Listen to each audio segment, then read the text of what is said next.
Yung T4.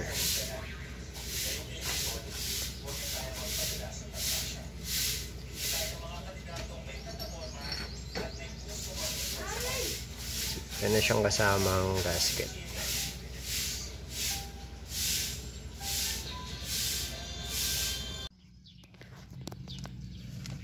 So alisin muna natin itong bracket tsaka itong pinaka cover niya. So meron siyang bolt dito, 1, 2, 3, 4, 5, 6, 7. Yan, after na matanggal nito, ito naman pinaka bracket niya. Alisin natin para magkaroon tayo ng access dun sa pinaka yung pan, yung oil pan mismo. So alisin muna natin to. Yan, so meron siyang 8 10mm. So pag natanggal na lahat, pwede na natin alisin ito. So nakakawit siya rito.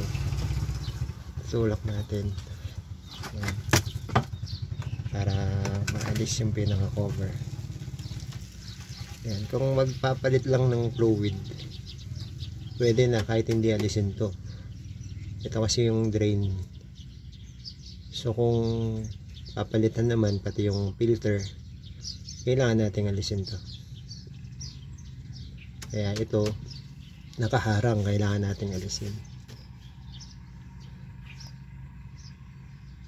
Yan, so i-drain muna natin yung oil. So tinanggal natin yung bolt, 14mm na bolt. So i-drain natin yung oil, yung fluid, bago natin tanggalin yung oil pan. And so pag natanggal na yung bolt, yung mga 10mm, yan, ganyan mangyayari. So meron pa ring matitira na fluid sa oil pan. Tapos ito yung pinaka nasa loob ng transmission. Ayan, sa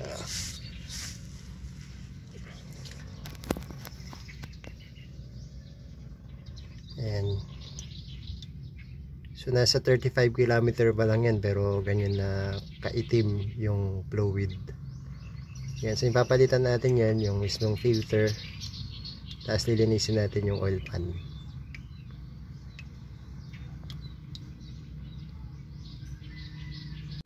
Yan, so yung filter ay huhugutin lang. So wala siyang lock. Ay wala siyang bolt. Hugutin lang siya. Meron lang siyang parang lock sa gilid. Halimbawa itong bago, yan yung mga lock niya. Bali tatlo yung lock niya. Yun, 1, 2, 3. So hinuhugot lang talaga siya.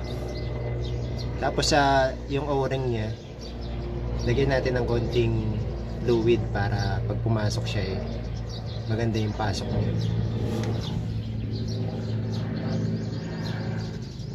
So hayaan muna natin tumulo lahat ng fluid para matanggal lahat yung luma. Tapos linisin natin yung oil pan. So ganyan nakadumi yung fluid. Ayan o, maitim na, nasa 30 plus kilometer pa lang yan, 30,000. So mas maagang magpalit, mas maganda sana. So papalitan na rin ng filter kasi sigurado marumi na rin yan. So lilinisin natin yan para maganda pagka nalinis siya bago na lahat yung fluid. So ito yung oil pan. Tinanggal na natin yung lahat ng fluid.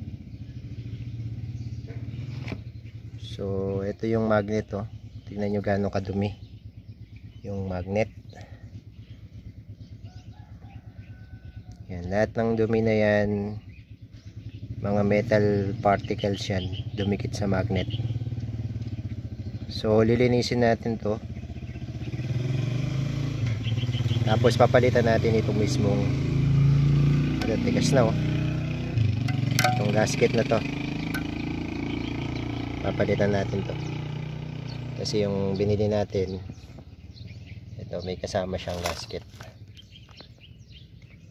So papalitan natin to. Kasi linisin natin yan, pati yung magnet. So nalinis na natin yung oil pan. Ito yung pinalinis natin, brake cleaner lang. Yan, tapos ito yung magnet. So malinis na siya. So ibabalik lang natin dun siya sa lugar niya. Yan. So lalagay natin yung gasket. Tapos pwede na natin ibalik. Gasket na ilagay na.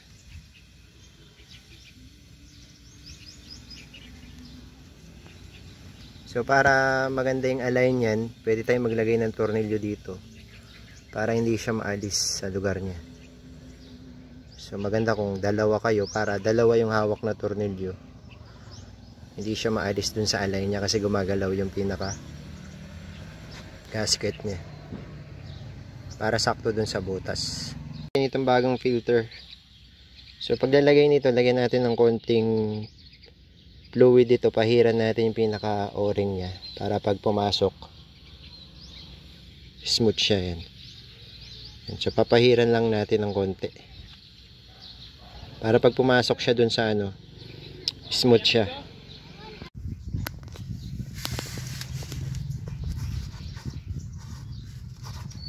Yan, so sa paglalagay nito, yan, sa position niya nakaganon. Yan yung butas niya, butas. So itatapat lang natin dun sa butas.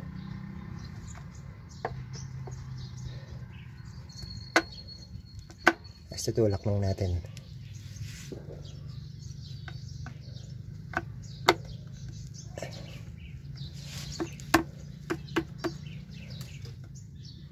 Yan, so siguraduhin natin nakasecure siya, ano.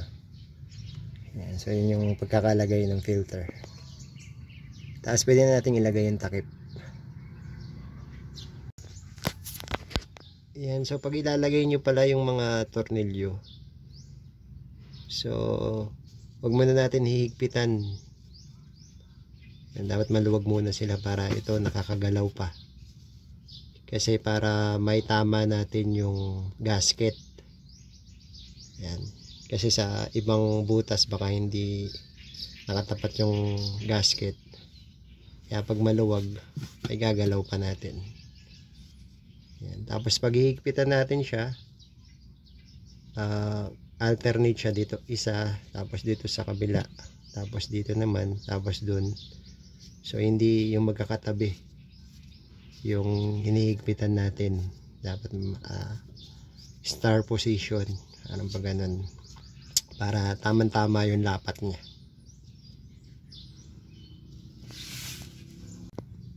And so after nating mailagay itong oil pan, so ibabalik na natin yung lahat ng tinanggal natin yung brace niya dito. Babalik natin. Yan, tapos sasalinan natin mamaya ng transmission fluid. Pag nailagay na natin lahat yung tinanggal natin dito sa baba. So salinan natin. So yun sa imbudo.